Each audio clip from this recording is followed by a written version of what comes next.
يا أيها الذين آمنوا اتقوا الله حق تقاته ولا تموتن إلا وأنتم مسلمون. يا أيها الناس اتقوا ربكم الذي خلقكم من نفس واحدة وخلق منها زوجها وبث منهما رجالا كثيرا ونساء واتقوا الله الذي تساءلون به والأرحام إن الله كان عليكم رقيبا. يا أيها الذين آمنوا اتقوا الله وقولوا قولا سديدا يصلح لكم أعمالكم ويغفر لكم ذنوبكم ومن يطع الله ورسوله فقد فاز فوزا عظيما. أما بعد فإن أصدق الحديث كتاب الله وخير الهدي هدي محمد صلى الله عليه وعلى آله وسلم وشر الأمور محدثاتها فإن كل محدثة بدعة وكل بدعة ضلالة وكل ضلالة في النار. Alhamdulillah, kita panjatkan syukur kepada Allah Subhanahu wa Ta'ala. Pada siang hari ini dengan kekuatan, kemudahan dan taufik dari Allah Subhanahu wa Ta'ala, kita masih bisa meneruskan aktivitas kita, kegiatan kita, yaitu dalam bentuk taqarruban ilallah ta'ala, upaya untuk selalu mendekatkan diri kita kepada Allah Subhanahu wa Ta'ala melalui amalan-amalan yang disyariatkan, amalan-amalan yang termasuk diantaranya talabul ilmi. Sebelum penyampaian materi, karena ini adalah sesi terakhir, saya mengingatkan kepada antum semua yang setelah pelaksanaan daurah ini selesai, ya, kembali ke rumah masing-masing. Ya, semoga Allah Subhanahu wa Ta'ala, ya, meringankan perjalanan antum semua. Kemudian juga Allah Subhanahu wa Ta'ala memberikan keselamatan sampai tiba di tempat tujuan di rumah masing-masing. Cuma saya ingatkan, apabila antum, terutama yang memegang kemudi, dalam keadaan tubuhnya masih lelah, masih mengantuk, jangan dipaksakan untuk berjalan, jangan dipaksakan untuk keluar dari air songsongan. Ya, beberapa kejadian pasca daurah selesai, ya, kita mengambil pelajaran. Ya, ada kejadian-kejadian yang tidak kita inginkan. Ya, yang terakhir bulan lalu, ya, akhir bulan lalu, ya, yaitu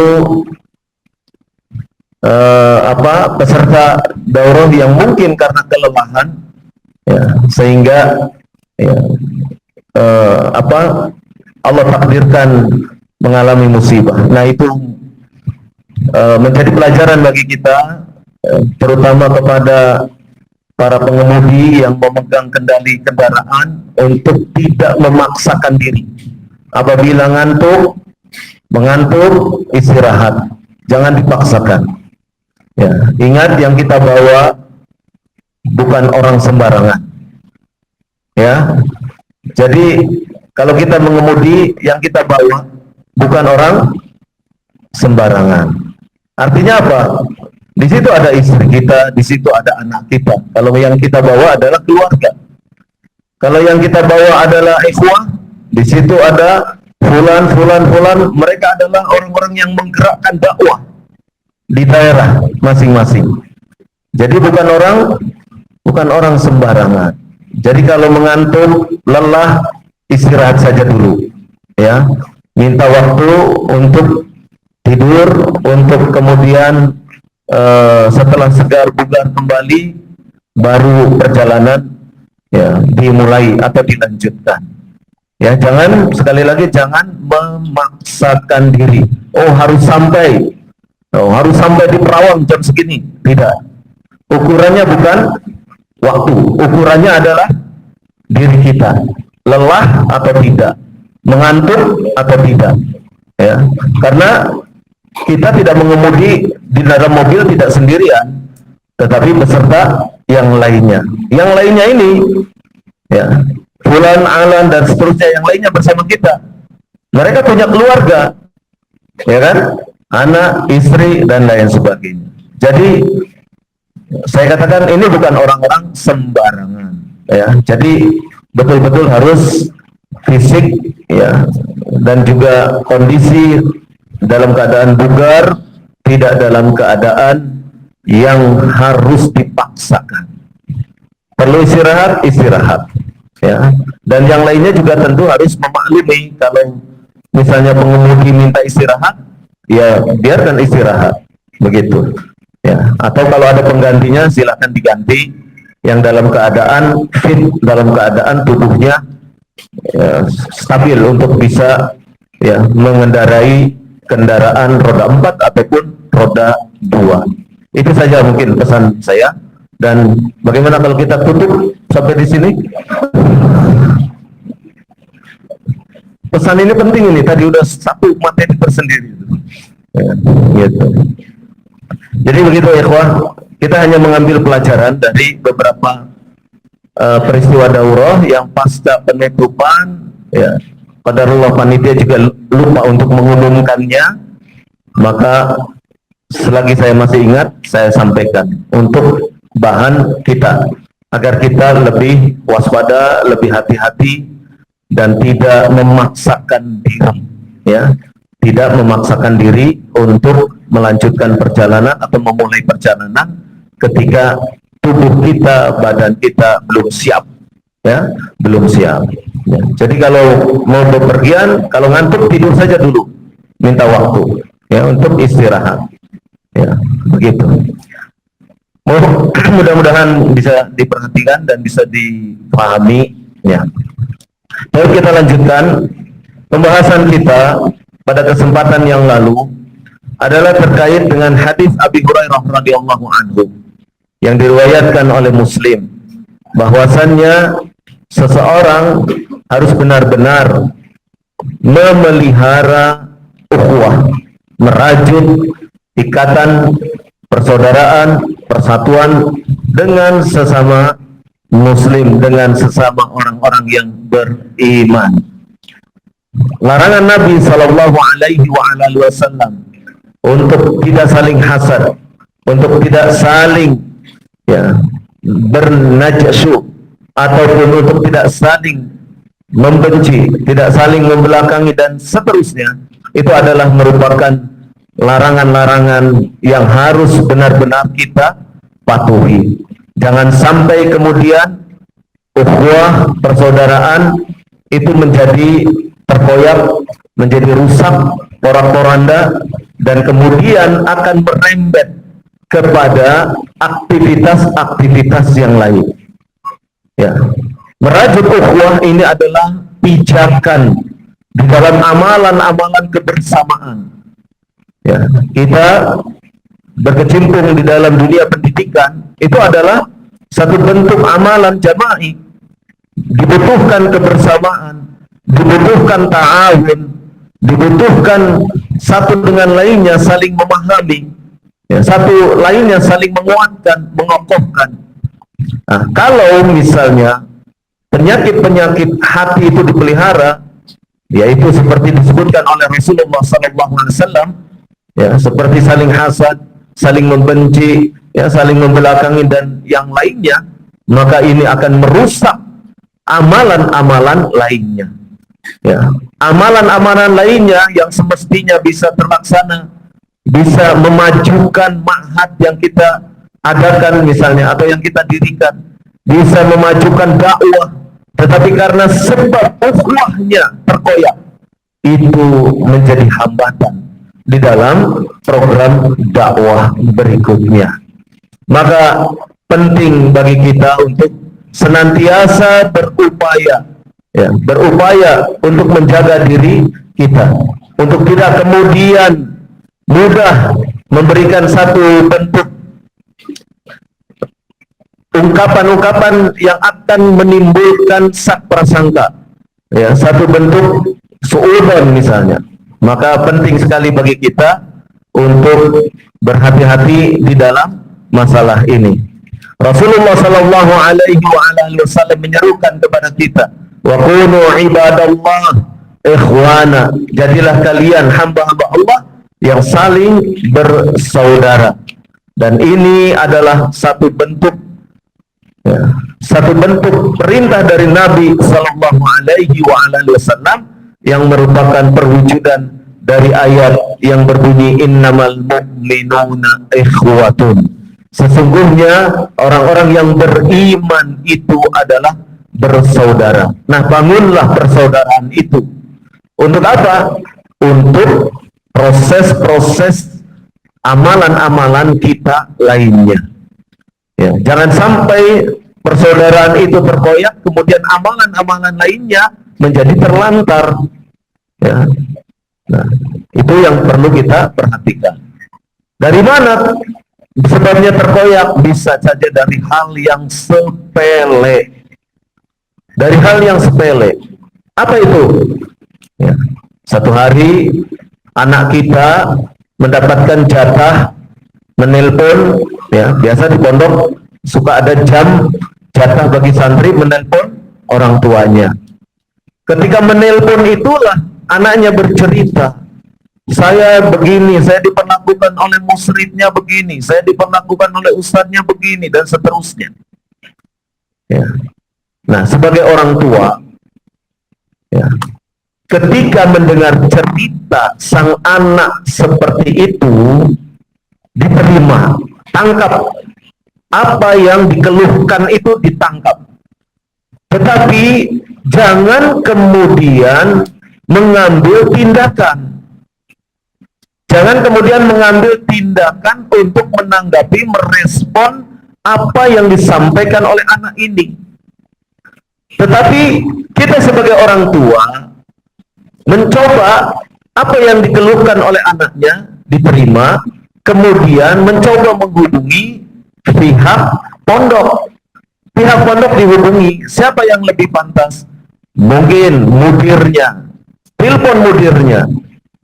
Jangan nama yang disebutkan oleh anak. Siapa yang melakukan itu kepada engkau? Ya, ini namanya fulan, Ustadz fulan. Langsung ditelepon Ustadz fulannya. Tidak demikian etikanya. Etikanya ketika itu terjadi di dalam pondok, yang harus dihubungi adalah mudir. Tapi mudir tidak terlibat. Iya, memang mudir tidak terlibat. Tetapi mudir, dia bertanggung jawab.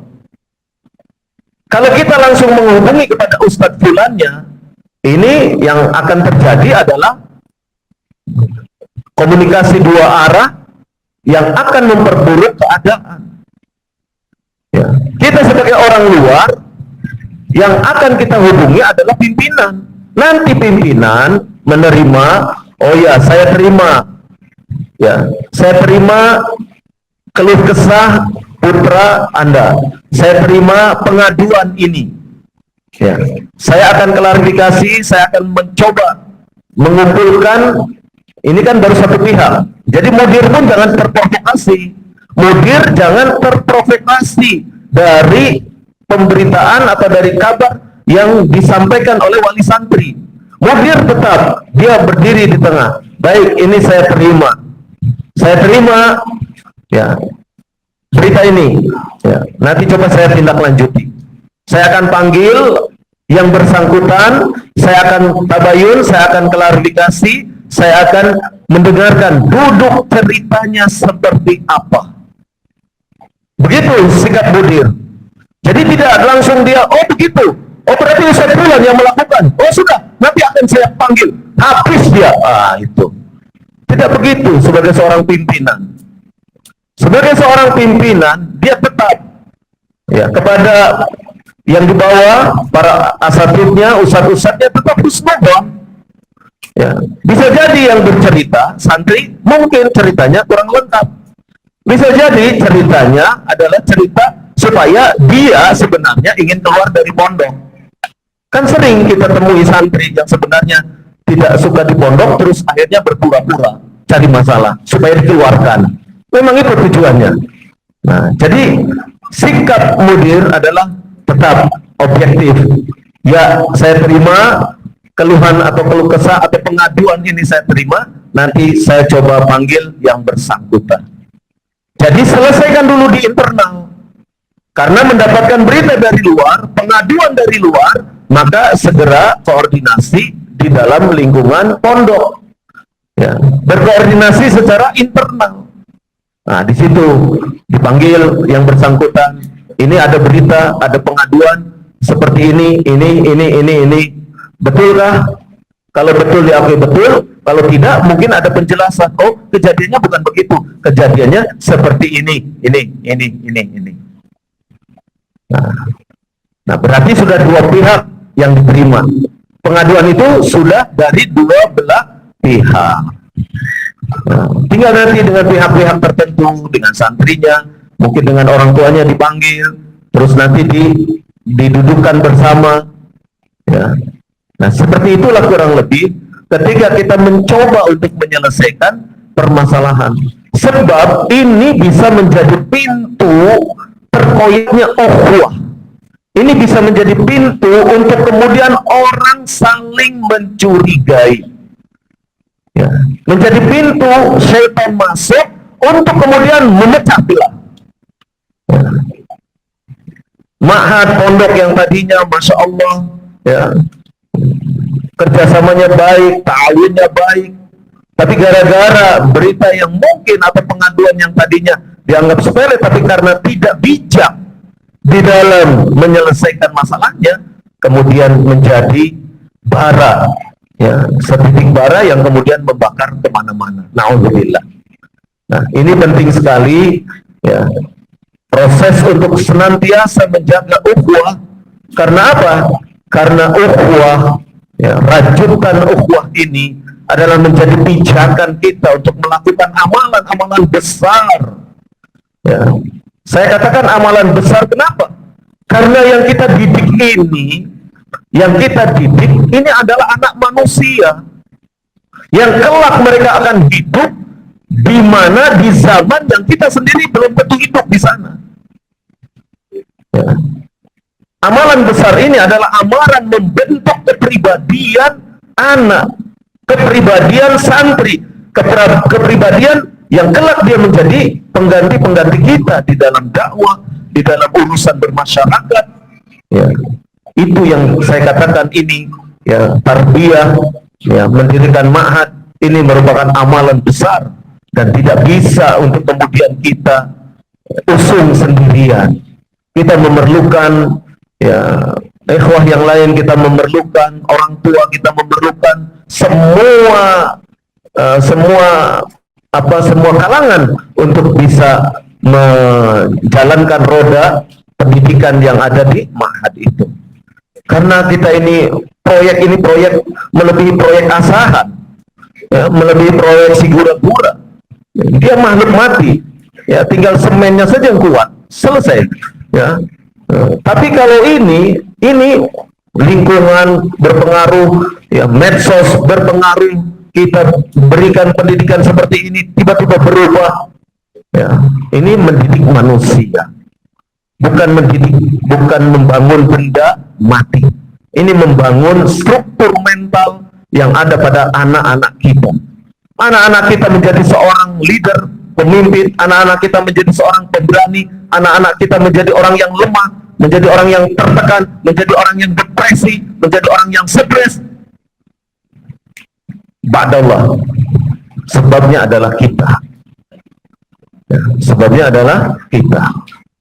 Maka penting sekali amalan besar ini harus diusung oleh semua pihak, dari kita semua. Itulah pentingnya wa kunu ibadallahi ikhwana. Jadilah kalian hamba-hamba Allah yang bersaudara. Ya, karena kalau sudah namanya saudara, enak kita bekerja sama. Ya. Enak kita mau mengadakan apa, ya. Dan dengan persaudaraan yang terjaga, ya, Allah berikan keberkahan, ya, dengan sebab keikhlasan dari masing-masing kita untuk ta'awun, ya, ya, saling menolong karena Allah Subhanahu wa taala. Kemudian Allah memberikan keberkahan. Ya, keberkahan yang Allah berikan, pertolongan yang Allah berikan, itulah yang akan menjadikan program-program kita dalam pendidikan ini bisa memberikan hasil yang kita capai, yang kita maksudkan, yang kita cita-citakan. Maka penting sekali, wa kunu ibadallahi ikhwana, ya, jadilah kalian hamba-hamba Allah yang saling bersaudara. Bahkan ditekankan lagi oleh Rasulullah sallallahu alaihi wasallam, al-muslimu akhul muslim.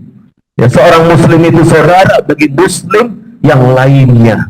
Itu lebih ditekankan lagi, lebih spesifik Rasulullah sallallahu alaihi wasallam menyebutkannya. Sehingga tidak ada alasan bagi kita untuk kemudian tidak berusaha bekerja sama, berta'awun, membangun sebuah peradaban yang baik, ya, cikal bakal manusia-manusia yang kelak akan mengisi satu zaman, yang zaman itu belum tentu kita hidup di dalam zaman tersebut. Anak-anak kita yang akan berada di zaman tersebut. Nah, kita menyiapkan mereka menjadi manusia-manusia yang benar-benar siap, baik secara mental, baik secara pemikirannya, narasinya, kepribadiannya, tentu ilmu dan keimanannya. Itu yang harus kita benar-benar siapkan. Maka apa yang kita kerjakan ini, ya, negara saja sampai harus berganti-ganti kurikulum. Ya, yang apa yang kita kerjakan ini urusan negara. Negara saja untuk mengurusi seperti ini, ya, menteri pendidikannya ganti, kurikulumnya ganti. Kenapa? Ya, ini memang kerjanya kerja besar.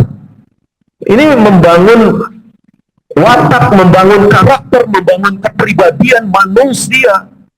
Ya, apakah kelak yang dididik itu akan menjadi pengecut, akan menjadi pemberani, akan menjadi pengkhianat, menjadi orang yang adil, jujur? Itu akan sangat, ya, ba'dallah, akan sangat tergantung dari sebab yang kita lakukan, pendidikan yang diselenggarakan. Ya, maka apa yang disebutkan oleh Nabi Sallallahu Alaihi Wasallam, al-muslimu akhul muslim, itu adalah fondasi dasar ketika kita, ya, berusaha untuk mewujudkan tarbiyah, ma'had, pondok pesantren yang kita selenggarakan. Tanpa adanya, ya, persaudaraan antar kita, ini akan sulit sekali. Program-program kita akan sangat sulit. Maka kata Nabi Sallallahu Alaihi Wasallam, wala yakhdhuluhu, ya, wala yakhdhuluhu, ya, idza ra'ahu yuhadu. Apa maknanya wala yakhdhuluhu? Jangan menghinanya. Artinya ketika seseorang melihat dia kemudian dihina, ya, tidak demikian. Ya, jangan sekali-kali merasa diri lebih tinggi. Hanya iblis yang merasa diri lebih baik. Ya, kenapa demikian? Ya, iblis di hadapan Allah Subhanahu wa taala membangkang. Kenapa membangkang? Sombong, merasa diri lebih baik. Ya. Ana khairun minhu, saya lebih baik dari dia, dari Adam. Sudah merasa diri lebih baik, ya. Maka yang seperti ini yang akan merusak ukhuwah. Yang seperti ini akan merusak ukhuwah.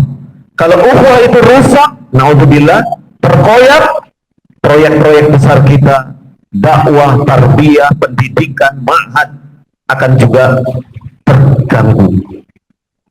Maka ini fondasi untuk kita selalu bisa melakukan amalan-amalan besar, ya. Jadi jangan menghinanya, ya. Jangan kemudian merasa diri lebih baik. Kemudian kata Nabi Sallallahu Alaihi Wasallam, wala yakdzibuhu, jangan mendustainya. Orang kalau sudah merasa didustai, hilang kepercayaannya. Bagaimana kita bisa percaya dengan teman, ya? Bagaimana kita bersama teman seiring, tapi teman seiring tidak kita percaya? Bagaimana kita akan mengerjakan proyek raksasa, membangun anak-anak kita sehingga mereka punya kepribadian yang tangguh, mental yang kuat, ilmu yang mapan? Bagaimana kita akan bisa membangun anak-anak kita sementara di internal kita tidak saling percaya? Kenapa?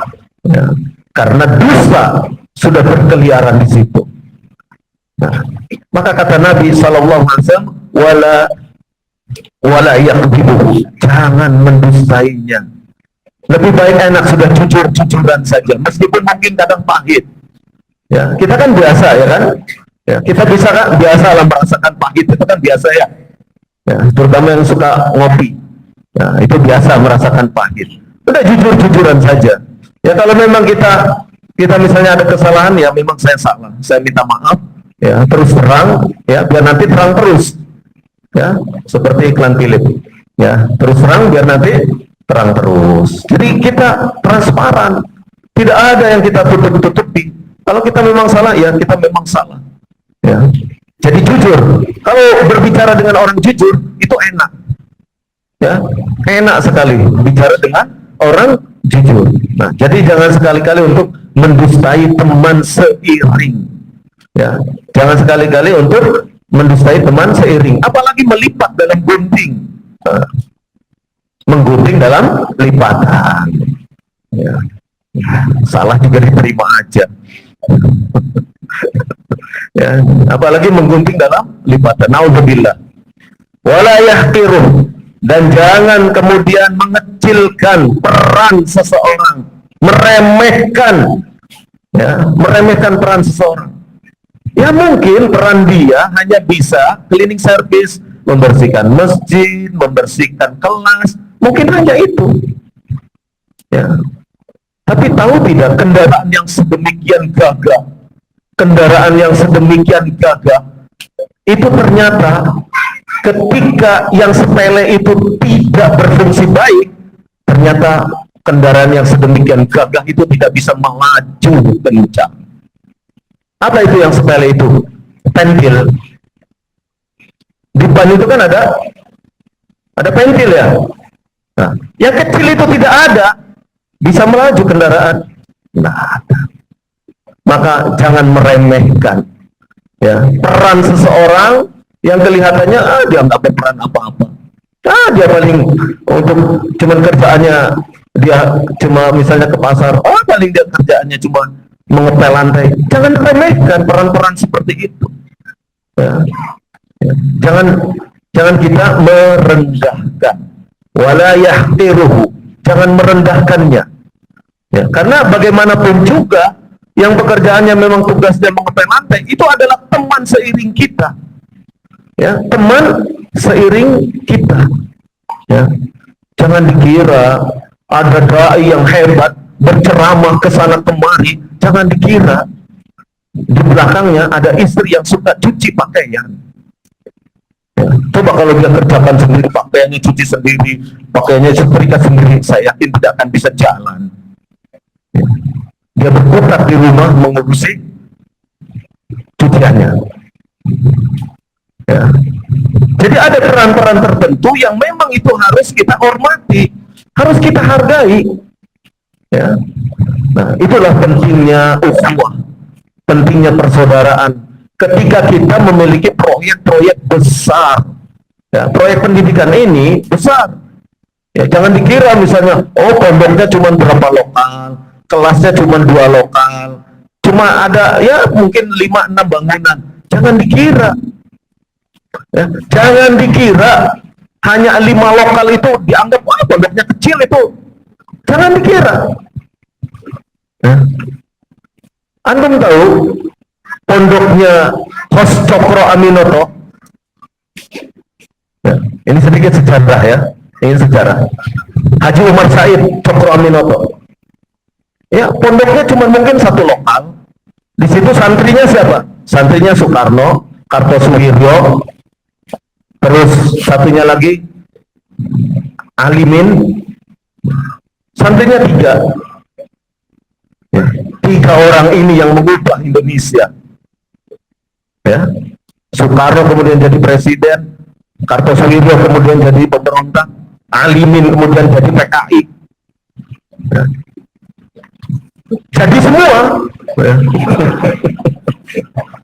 Jadi semua. Ya. Ya. Dari pondok yang cuma satu kamar itu. Ya, kita bisa, anak baca itu Soekarno kalau latihan pidato, itu bantal tempat dia tidur, bantalnya tempat dia tidur itu dijadikan seperti pendengarnya, ditunjuk-tunjuk begini. Karena dia sedang latihan pidato, orasi. Latihan. Nah, itu artinya apa? Ya, jangan kemudian kita, oh pondok itu kecil. Dari yang kecil itu mungkin akan lahir seorang alim, ya, seorang yang memiliki jiwa yang besar, ya, kepribadian yang tangguh, mental yang tangguh.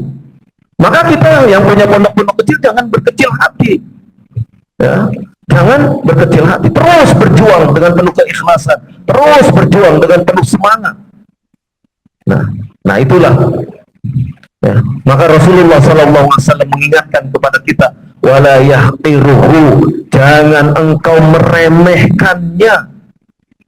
Ya, tidak ada orang, ya, yang kelilipan mata. Tahu kelilipan mata? Kelilipan mata itu oleh bentang itu tidak ada. Kelilipan mata pasti oleh debu yang kecil. Maka jangan remehkan perkara yang kecil itu. Wala yahqiruhu, jangan kau remehkan. Apalagi itu saudara kita, teman seperjuangan, teman seiring, jangan diremehkan. Nah ini penting, ya, sehingga kita benar-benar, ya, bersama teman seiring, ya, kita mewujudkan program-program yang besar, program-program yang sedemikian dahsyat pengaruhnya kepada masyarakat, sehingga apa yang kita lakukan benar-benar bisa memberikan manfaat, dan terlebih daripada itu sebagai amal jariah kita, ya, kita membina anak-anak, mengajari mereka membaca Al-Quran, ya, bahkan membaca Latin, mempelajari mereka, mengajari matematika mungkin, ya, dengan matematika itu anak-anak bisa, ya, mempelajari faraid, ya, ilmu waris. Dengan matematika yang kita ajarkan anak-anak itu kemudian bisa mempelajari tentang zakat, ya, zakat yang senantiasa dengan hitung-hitungan angka-angka, ya. Itu adalah perkara yang sangat besar. Walaupun mungkin yang kita ajarkan hanya mengenal pecahan, ya, memperkenalkan pecahan, pengurangan, penjumlahan, pembagian. Ya. Tetapi apa yang kita ajarkan, ya, mudah-mudahan menjadi amal jariah kita, yang pahalanya terus mengalir, meskipun kita sudah tidak berada di muka bumi lagi, meskipun kita sudah meninggal dunia, tetapi masih ada amalan-amalan yang dimanfaatkan oleh orang lain, dan orang lain pun mendapatkan manfaatnya, sehingga itu menjadi amal jariah kita, yang pahalanya terus mengalir kepada diri kita. Maka kemudian Nabi SAW mengatakan at-taqwa hahuna sebanyak 3 kali. Takwa itu di sini. Dan kata Nabi SAW, bihasbimri'in minasyar, seseorang itu tetap dalam keadaan jelek, tetap dalam keadaan yang tidak baik, ya. Ketika apa? Ketika ia, ya, tidak kemudian menghargai yang lainnya, tetap ia dalam keadaan dikatakan dalam kejelekan, selama ia tetap dalam keadaan merendahkan, meremehkan saudaranya yang muslim. Nah ini penting sekali, karena kita harus menjaga, ya, menjaga muamalah kita, menjaga kebersamaan kita untuk bisa saling ta'awun, ya, saling menolong. Dan lebih daripada itu, jaga darahnya jangan sampai tertumpah, jaga hartanya jangan sampai kemudian ya dikhianati, jaga juga kehormatannya. Ya, itu adalah poin-poin agar kita bisa tetap berjalan seiring, berjalan seirama, berjalan bersama untuk kemudian mewujudkan amalan-amalan besar, amalan-amalan yang termasuk diantaranya adalah amalan jariah. Karena siapapun juga ketika ia mengajarkan ilmu, maka ilmu itu selama dimanfaatkan akan menjadi ilmu yang tetap mengalirkan pahala, menjadikan satu bentuk amalan jariah, dan itu harus kita semangat untuk mengerjakannya. Kata Nabi SAW, ihris ala ma yanfa'uk wasta'in billah wala ta'jaz. Bersemangatlah engkau atas apa yang bisa memberikan manfaat pada dirimu, dan kemudian minta tolonglah kepada Allah. Wasta'in billah, minta tolong kepada Allah, wala ta'jaz, dan jangan kemudian lemah. Tetap bersemangat, tetap terus beraktivitas seraya memohon pertolongan kepada Allah Subhanahu wa ta'ala. Maka orang-orang yang senantiasa berupaya menjaga agar kebersamaan, agar rasa cinta itu tetap terjaga, maka orang-orang yang demikian mendapatkan keutamaan. Apa keutamaannya? Ketika ia menjaga cinta dengan sesamanya, cinta karena Allah Subhanahu wa ta'ala terhadap sesamanya, maka keutamaan itu diantaranya disebutkan di dalam hadis yang sahih bahwasannya ada 7 golongan manusia yang akan mendapatkan naungan dari Allah Subhanahu wa ta'ala, yang saat itu tidak ada naungan kecuali naungan dari Allah Subhanahu wa ta'ala. Siapa di antara 7 golongan tersebut? Satu di antaranya adalah warajulani tahabban fillahi istama'a alaih wa tafarraqu alaih. 2 orang yang saling mencintai karena Allah, berjumpa, berkumpul karena Allah, dan berpisah pun karena Allah Subhanahu wa ta'ala. Maka bagi orang yang di dalam aktivitas-aktivitas dakwahnya, aktivitas-aktivitas tarbiyahnya senantiasa menjaga untuk tetap saling mencintai karena Allah Subhanahu wa ta'ala, karena ini adalah fondasi sehingga amalan-amalan besar itu bisa terlaksana ba'dallah, maka fondasi menjaga cinta, keterpautan cinta antara saya dan engkau, antara engkau dengan yang selainnya, ini adalah orang-orang yang akan mendapatkan naungan dari Allah Subhanahu wa ta'ala dikala tidak ada naungan dari siapapun. Maka 2 orang yang saling mencintai, cintanya benar-benar karena Allah Subhanahu wa ta'ala. Kemudian keutamaan lainnya,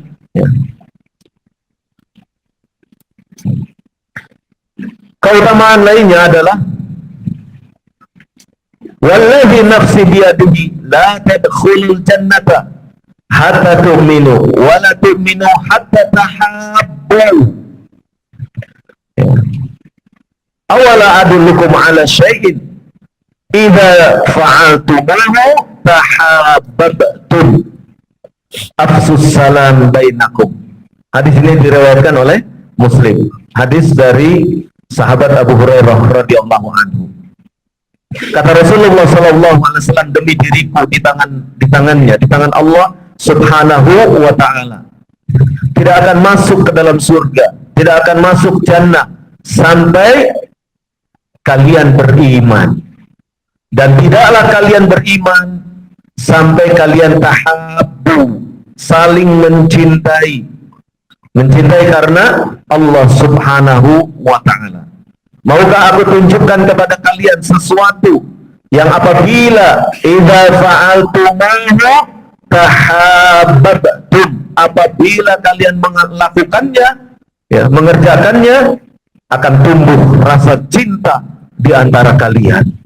Apa itu? Afsus salam bainakum, tebarkan salam di antara kalian.